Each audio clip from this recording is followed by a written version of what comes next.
안녕하세요.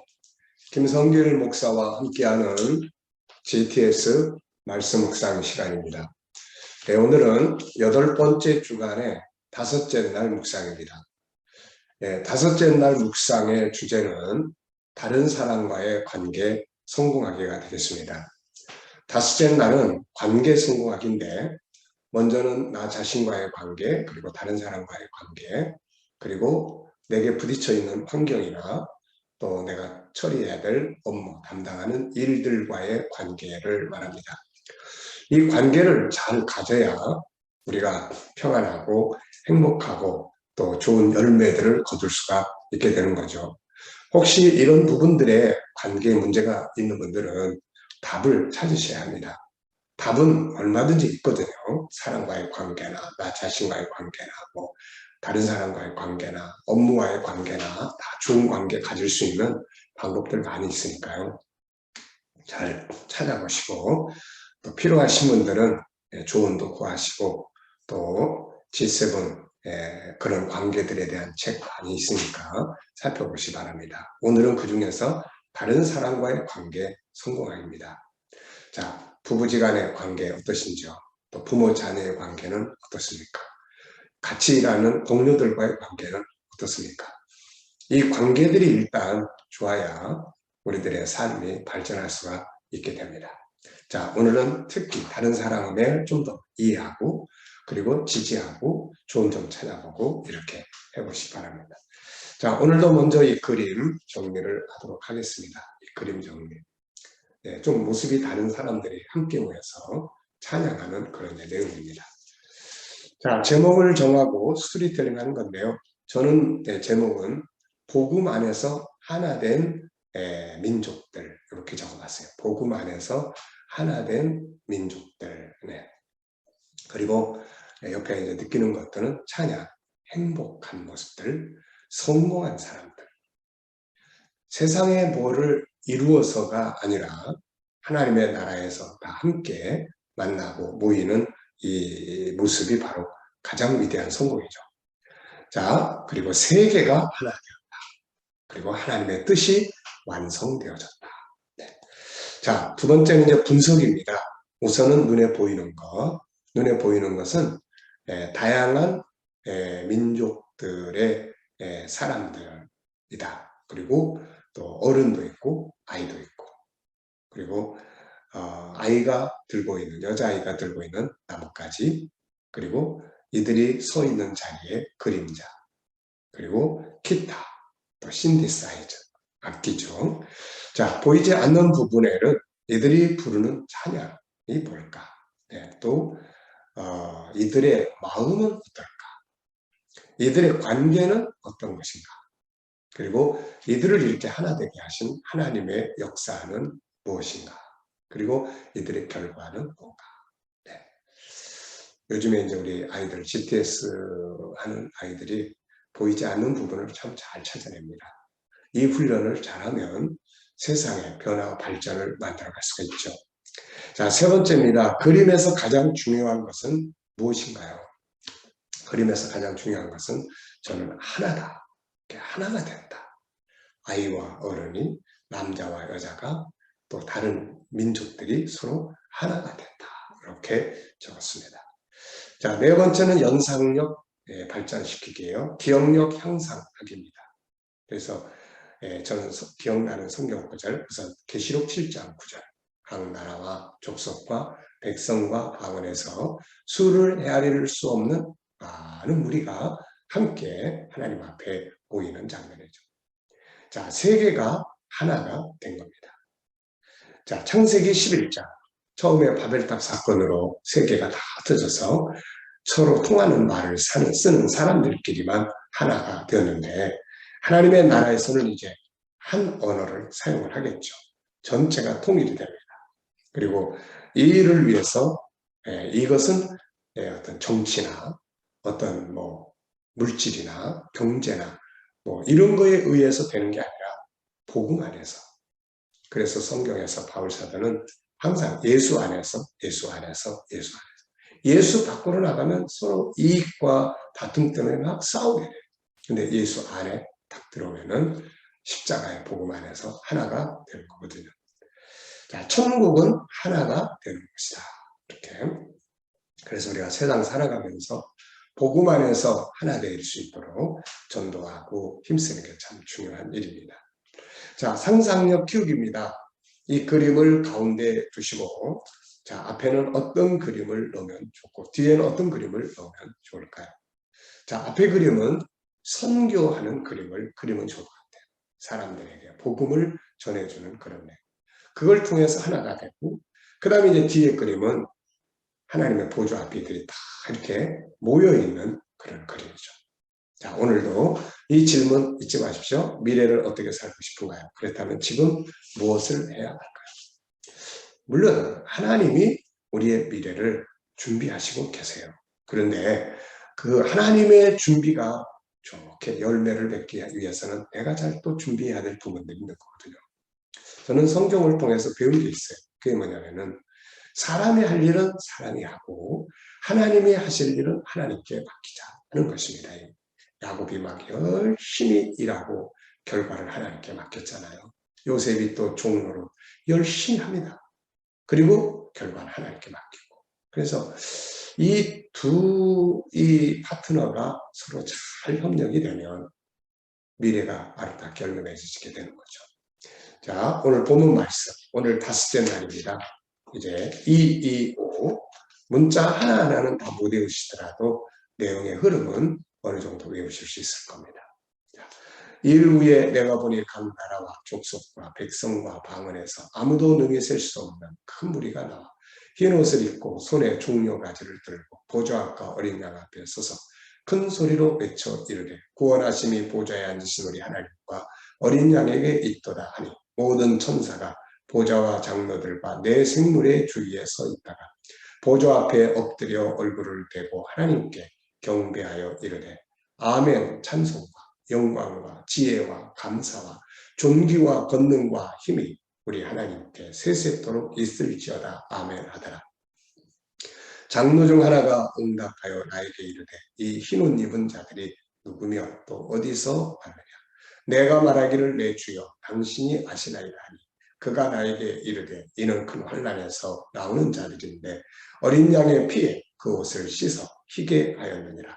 그러므로 그들이 하나님의 보좌 앞에 있고 또 그의 성전에서 밤낮 하나님을 섬기며 보좌에 앉으시니가 그들 위에 장막을 치시니 그들이 다시는 줄이지도 아니하며 목마르지도 아니하고 해나 아무 뜨거운 기운에 상하지도 아니하리니 이는 보좌 가운데 계신 어린 양 그들의 목자가 되사 생명수샘으로 인도하시고 하나님께서 그들의 눈에서 모든 눈물을 씻어 주실 것이니라. 아멘. 자, 어제와 오늘 감사한 것들 또 적어보시기 바랍니다. 어제 하루를 지내시면서 감사한 것들이 무엇인지 그리고 또 오늘 또 시작하면서 감사한 일은 뭔지 적어보시기 바랍니다. 자, 1번입니다. 본문 속에 나타나고 있는 하나님의 뜻은 무엇일까요? 오늘의 첫 번째 질문은 느끼는 것입니다. 느끼는 것. 네, 오늘 본문 전체를 읽으면서 느끼는 것은 무엇인가요? 자, 이 계시록 7장 9절로 17절을 쭉 읽어보면 몇 가지 중요하게 느껴지는 것들이 있어요. 첫째는 하나님의 구원 계획이 드디어 완성된 것이다. 창세기 12장에서부터 계시되어졌던 하나님의 구원 계획. 더 멀리 가면 창세기 3장 15절에서 메시아를 보내셔서 인류 구원을 이루시겠다고 하는 하나님의 이 계시가 약속이 완성됩니다. 그래서 온 세계 사람들이 다 구원받아 보라는 거죠. 두 번째는 이게 저와 믿는 자들, 저와 여러분, 우리들의 미래가 이것이다 라는 거예요. 사람이 미래를 보고 산다는 것이 얼마나 좋은 일입니까? 나쁜 미래가 아니라 위대한 미래, 가장 아름다운 미래, 최고 성공의 미래가 앞에 다 펼쳐지는 거잖아요. 우리의 미래. 자, 그리고 이제 이것은 우리 인간에게 이 하나님의 보좌 앞에 서고 기업을 누릴 수 있다면 최고의 성공적인 인생을 산 사람이다. 세상에서는 좀 힘들고 어렵게 살 수도 있지만 그러나 이 하나님의 보좌 앞에 딱 서고 그리고 생명수 강가를 주와 함께 거닐며 그리고 하나님의 거룩한 나라를 예비하신 기업을 누리는 것, 영생하는 것, 얼마나 소중한 것인지 말이죠. 너무나 감사한 일이 알 수 없습니다. 자, 두 번째는 이 본문을 나에게 한번 적용해 본다면 어떻게 사용을 하면 좋을까요? 이 내용을 나에게, 내 인생에 한번 적용을 해본다면. 자, 저는 세 가지를 적었는데요. 첫째, 나의 미래다 이게. 꼭 나의 미래가 돼야 된다. 둘째, 승리자로 그 앞에 서야 된다. 부끄럽지 않게 승리자로. 셋째, 미래의 소망을 갖고 오늘을 충실하게 살자. 우리가 내 미래가 뭔가 좋은 일이 기다리고 있다면 소망이 생기잖아요. 그걸 믿는 자들은 소망을 가져야 돼요. 나의 미래가 저렇구나. 그 소망을 가져야 합니다. 그리고 오늘을 이제 잘 살아야죠. 오늘 충실하게 살아야 합니다. 자, 세 번째는 본문 말씀을 이제 다른 사람들, 내 가족들이나 또 이웃들에게 적용을 해본다면 어떻게 적용해 볼 수 있을까요? 자, 하나는 전도죠, 전도. 그래서 때를 얻든지 못 얻든지 내 이웃들에게 예수 믿고 천국 가야 돼요. 전도해 줄 수 있는, 그분들이 받아들이든 안 받아들이든 그건 상관없어요. 받아들이면 좋지만 무엇보다도 내 가족들이 꼭 복음 안에 같이 들어올 수 있도록. 그래서 뭘 해야 합니까? 이제 그들을 위해서 봉사하고 섬겨주고 이제 이런 일들을 해야 된다 하는 것을 이걸 볼 수가 있어요. 왜냐하면 우리의 사랑하는 자녀들, 가족들 이 자리에 같이 있어야 돼요. 같이. 그 자리에 빠진 사람들은 인생의 실패자예요. 어저께 우리 아이들하고 GTS 묵상을 하는데 한 아이가 그런 질문을 해요. 목사님, 지옥이라는 곳은 어떻게 생긴 곳이에요? 그래서 제가 화산을 소개시켰어요. 화산. 불이 막 솟구치는데 그런 곳을 생각하면 된다. 그러면 거기 가도 죽지 않고 계속 사는 거예요. 그래서 천국에서도 영생하는 거고 지옥에서도 영원히 사는 거야. 그래서 세상에서 예수님 믿는 것이 너무너무 중요하다. 네. 여러분, 우리가 이런 부분들을 바르게 잘 익혀주고 하는 것이 참 중요한 것이죠. 자, 네 번째는 이제 이 본문 말씀을 내가 하는 일에 적용해 본다면 어떻게 할 수 있을까요? 그렇게 적어봤어요. 자, 저는 몇 가지 적어봤습니다. 일단은 내가 가진 직업이나 비즈니스나 공부나 목적이 이것을 이루는 일이 돼야 돼요. 그래서 선교하고 다른 사람 구원하는 일을 위해서 과학자도 되고 또 장사도 하고 직장 생활도 하게 되는 거죠. 자, 다섯 번째 이제 질문 만드는 겁니다. 우리 질문 많이 만들어야 돼요. 어제도 우리 아이들이 참 질문 많이 하더라고요. 질문. 어떤 아이는 하나님도 믿고 예수님도 믿으면 어떻게 돼요? 또 반대로 하나님도 안 믿고 예수님도 안 믿으면 어떻게 되나요? 뭐 이런 질문들 많이 하고 질문을 많이 해야 됩니다. 그래야 뭔가를 발견할 수가 있거든요. 자, 저는 이곳에 두 가지 질문 이렇게 적었어요. 첫째, 흰옷 입은 자들의 미래는 어떻게 될까? 여기는 15절로 16절은 흰옷 입은 사람들이 이제 미래가 쭉 나오거든요. 그러므로 그들이 하나님의 보좌 앞에 있고 그의 성전에서 밤낮 하나님을 섬기며 보좌에 앉으시니가 그들을 위해 장막을 치시니 그들이 다시는 줄이지도 아니하며 목마르지도 아니하고 해나 아무 뜨거운 기울에 상하지도 아니하며 이게 이제 질문을 만드는 거예요. 질문의 차이가 인생의 차이를 만든다. 자, 흰옷을 입은 자들의 미래는 어떻게 되나? 자, 이들이 일단은 하나님을 더 섬겨요. 하나님의 보좌 앞에서. 맨날 보좌 앞에 있는 게 아니겠지만 우리가 자기 기업을 누리면서 때를 따라 예루살렘에 들어가 하나님께 예배드리고 또 내가 머무는 곳에서도 항상 예루살렘 보이니까 하나님을 찬양하고 영광 돌리고 그리고 하나님은 그들에게 장막을 쳐주세요. 이 말은 하나님이 예비된 기업을 저에게 주신다는 말이에요. 우리 성도가 누릴 기업은 우리가 살 집도 있고 또 우리를 섬겨줄 천사도 있고 우리가 누릴 생명나무가 열매 맺는 우리 땅도 있고 우리의 기업이 있는 거예요. 이게 그래서 영원히 복되게 누리고 사는 거죠. 자, 그 다음에는 이것이 오늘 내 인생에 미치는 영향력은 뭔가? 이 말씀들을 보면서 여러분들의 인생에는 어떤 영향력을 미치고 있나요? 저는 참 다음 주부터, 그러니까 7월달, 8월달 묵상할 내용이 에베소서인데요. 에베소서 1장 3절로 6절이 이 내용하고 비슷한 내용이에요. 제가 한참 고난받고 청소년 때 또 그렇게 시련 겪으면서 청년 때 그때 이제 참 인생의 그런 철학을 많이 했어요. 도대체 나는 왜 세상에 왔나? 세상에서 이렇게 힘들게만 사는 것이 내가 온 목적인가? 이렇게 끝나는 것이 인생의 모든 것인가? 그렇다면 계속 살아야 될 이유가 뭔가? 이런 질문을 하고 있을 때, 그때 이제 예배당 마당을 이렇게 왔다 갔다 하면서 옛날, 그러니까 제가 목요일이죠. 그래가지고 저는 그 교회를 이제 거의 살다시피 했으니까요. 그러면서 그럴 때 내 머릿속에 갑자기 에베소서 1장 3절 6절의 말씀이 화면처럼 막 쫙 생각이 나는 거예요. 생각이. 그러면서 항세 전에 그리스도 안에서 우리를 택하시고 거룩하고 흠이 없는 아들들로 우리를 그 앞에 세우사 우리를 위해서 예비하신 영광의 기업을 얻고 하나님을 찬송하게 하려 하십니다. 이게 막 쫙 펼쳐지는데 너무 크게 감동적으로 펼쳐지는 거예요. 그래서 제가 우리는 결국 하나님의 보좌 앞에 다 모여서 기업을 누리는구나. 계시록 7장 9절을 에베소서 1장 3절로 6절을 통해서 보게 된 거죠. 그때부터 저는 하나 깨달은 게 있었어요. 그리스도 안에 있는 사람들에게 실패라는 건 없구나. 세상에서 어떤 일을 위해서도 겪어도 이건 다 과정이지 실패라는 건 없구나. 그래서 이 하나님의 보좌 앞에 가는 것, 이게 내 인생의 땅의 목적이구나. 거기 가서 누리는 것, 이게 내 인생의 목적이구나. 이런 걸 느끼면서 진짜 은혜 받고 인생의 가치가 바뀌어졌던 때가 있었어요. 그래서 제가 에베소서를 정말 좋아합니다. 그래서 이번에 7, 8월, 9월, 10월은 에베소 1장, 6장까지를 묵상을 하게 될 거예요. 자, 인생에 영향력 미친 말씀드립니다. 여러분들에게 계시록 7장 9절로 17절을 보시면서 어떤 영향력을 미치는지 한번 생각을 해보십시오. 자, 오늘의 EQ 기도문은 관계입니다. 나와의 관계, 가족과 다른 사람과의 관계, 전도 대상자, 만물, 환경, 업무, 학습, 공동체, 대한민국 선교사님들, 교회, 학교, 기타 공동체.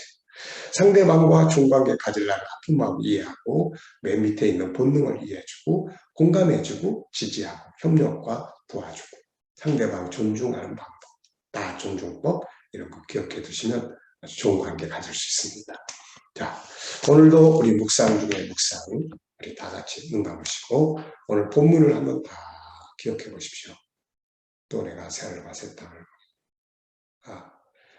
또 내가 보니 하나님과 각 나라와 족속과 백성과 방언에서 수를 헤아릴 수 없는 큰 무리가 하나님 앞에 나와 여기서부터 시작을 해서 쫙 기억해 주시고 그 다음에는 이제 내가 오늘 만날 사람들, 내가 오늘 할 일들, 내가 오늘 처리해야 될 일들 한번 생각해 보시고 그 다음에 예수님께 묻습니다.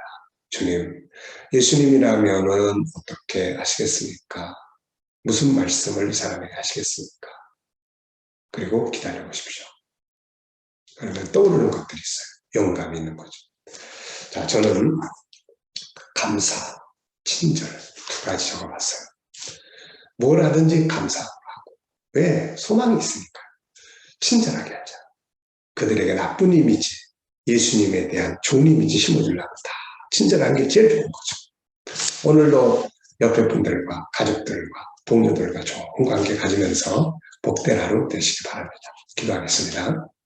주님 감사합니다. 오늘도 묵상으로 하루 시작합니다.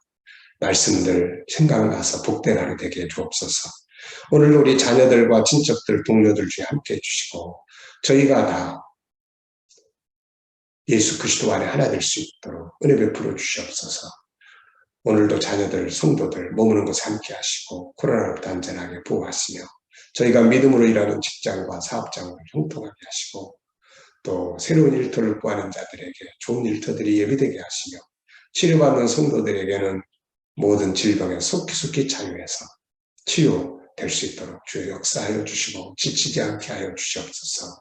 주님 오늘도 이 나라와 민족이 함께 하시고 이 땅의 지도자들에게 지혜 주셔서 나라를 안정되게 이끌어가게 하여 주시고 우크라이나의 전쟁이 끝나서 세계 경제가 속히 회복되게 하시며 또 세계 선교 현장과 선교사님들 사역에 함께 해주시며 빨리 하나님 세계 속에서 코로나 멈춰서 끝나서 우리도 복음 들고 세계 속에 나아가게 해 주시옵소서. 하나님 오늘은 EQ 그리고 서로 다른 사람들과의 관계를 위해 기도합니다. 우리가 모든 사람과 화목하고 모든 관계에서 승리하게 하여 주시옵소서. 감사하며 예수님의 이름으로 기도합니다. 아멘.